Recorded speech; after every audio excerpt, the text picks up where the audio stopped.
దీనికి కారణాలేంటివి?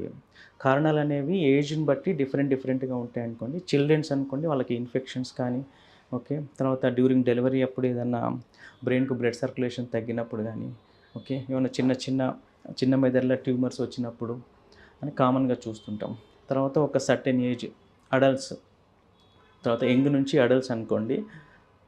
వాళ్ళకు ఇన్ఫెక్షన్స్ చూస్తుంటాం. తర్వాత బ్రెయిన్‌లో కొన్ని వాస్కులర్ అబ్నార్మాలిటీస్ చూస్తుంటాం. తర్వాత ట్రామా చూస్తుంటాం. ఓకే. మెయిన్‌గా ఏందంటే ఎల్డర్లీ వాళ్ళకేందంటే స్ట్రోక్స్ మెయిన్‌గా చూస్తుంటాం. తర్వాత ట్యూమర్స్ ఉంటాయి. తర్వాత హెడ్ ఇంజ్యూరీస్, ట్రామా ఉంటది.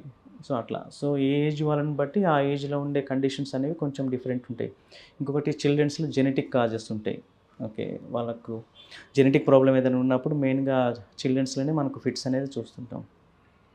ఓకే. ఫిట్స్ మెడికేషన్ ఎప్పుడు కూడా కాజ్‌ని బట్టి మెయిన్‌గా